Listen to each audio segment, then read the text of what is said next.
Pache Javon Strickland, born September 15th, 1989, and was taken away on April 20th of the year 2021. Today, at about 8:42, I believe, a.m., will make 4 years from the time that her death certificate said that she passed away. She passed away that early morning, the day after she left here to go hang out with that beast. I won't call his name. It don't matter. The universe know who he is.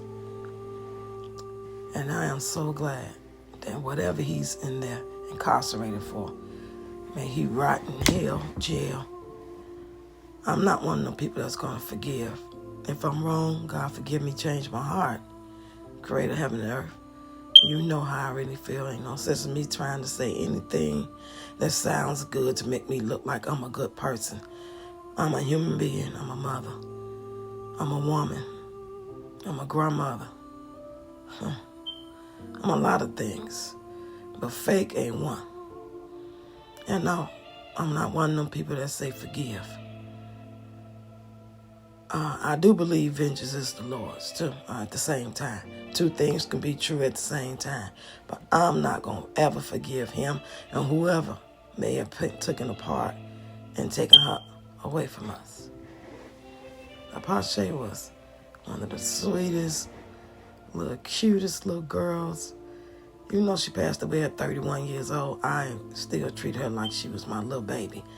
Because I was always concerned about her sister. When her sister come over and then she go home, let me know when you get in. Text when you get home. Go straight home. Be careful. And the same with Pache. She go out and hang out.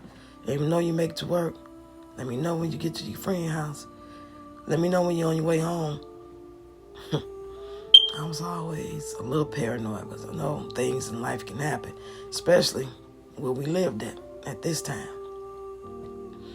But during the time that she was hanging out with her cousins and them, and this one young fellow and his family seemed to be really cool. Not perfect, I'm sure they had their little ups and downs, but I felt nothing was like bad happening over there. Since he had a family dynamic and they seemed to have taken her in and loving on her. And she'll be over there 2 days a week. And then she'll come home and do her work week and tend to the kids and all that good stuff. This is during the time that she lived with us. So everybody's living with us. So that's why she would be gone and come. You know, what young person want to be in the house 7 days a week? Of course, she want to go hang out with her cousins. They might all just sit around and drink. They might go to somebody's barbecue together. They might go to the club for somebody's birthday. That's what young people did. That's what I did. I never had a problem letting her go out or saying you need to be with your kids or I ain't watch your... that was never me. That will never be me. I believe every person who go to work, school, and try to take care of their family deserves some me time. So the day before she came home that morning from being with this good guy, the good guy, not the guy who actually did what he did to her, whatever it was he did to her, to make it look like an overdose. She came in that morning, and I was like, oh, because I want to talk to her. I've been feeling some type of way about something ain't right for about 3 weeks. She been quiet. She been texting on the phone, quiet, not paying the kids no attention when they get a little loud, and that wasn't like her. So I said, something in my gut telling me to talk to her. I don't know really what to say, and I was like, what should I say, God? And he said, just tell her, no judgment. If there's anything she needs to talk to you about, there's no judgment. She can tell you anything, and you love her. That's it. So, oh, okay, I could do that. But next thing you know, maybe another week went by.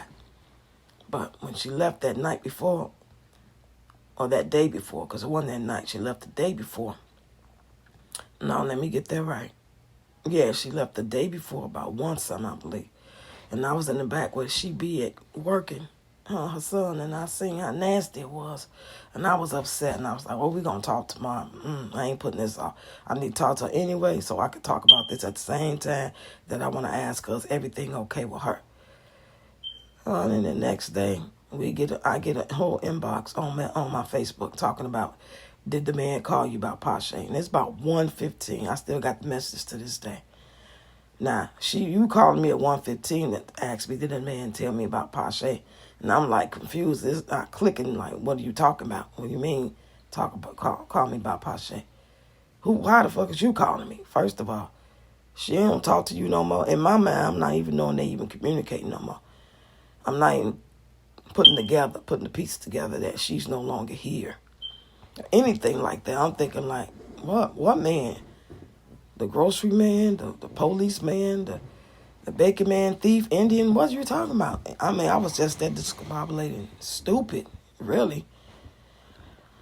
But then to find out that she passed away that morning, and you just not calling me, texting me rather, and then the police never contact me at all. I had to contact them. It took a whole 24 hours, and they said the reason why they did this because they went by the ID address, and which was an old ID. I mean, it was an old address on her ID. It was only a couple blocks away. I'm like, didn't you say you talked to the guy, the boyfriend, the ex-boyfriend? Yeah, he told me. Why you didn't get the address from him? He didn't want to tell me. What kind of police work do y'all do? Who trained y'all? You don't find that suspicious that he picks her up, he know where I live at? Yeah, he inboxed me to tell me, but he don't want to tell y'all? Something ain't right. But hey, at the end of the day, these officers and all this situation happened here in Dalton, Illinois. And if you don't know, go look up Dalton, Illinois, and you'll know why the case ain't never been solved. They never came to the door. They didn't give a shit. They looked at her as another OD. But anybody that know my daughter know how she get down, knew how she get down. She would never take a $40 pill. His story changed from her taking a whole pill to 2 weeks later, the day we buried her and had her funeral, to him having a piece, and she had only 2 parts. They did a pyramid. I know he's lying. I know he had something to do. I know he forced her to take it. There's no way he could have tricked her into taking it. He couldn't have said, oh, no, these are this is that. It's safe. No, she wouldn't have did it. I believe he tussled with her and probably had somebody else in that hotel room that they found her in. He allegedly woke up and found her like that. Bullshit. And if you did, you played the role. You went to sleep next to a dead body. That further let me know it's a bunch of wackos out here. That's why I advocate so hard for y'all. That's why I talk like I talk, y'all. I'm not just being this way to be bitter old woman. I don't miss no man. I got access to all kind of men. And I understand the difference between getting some between your legs and having a man in your life is 2 separate things, and either one could be done. I choose not to because it's not worth the risk, especially when you got kids. So y'all that got kids, especially you younger women, it's a lot going on out here, and not just on this level. It's a lot going on out here. They taking people, they snatching people. They selling you. They taking your organs. Y'all got to be safe. It's better to be single. And just because you alone don't mean you got to be lonely. Thanks for listening, y'all.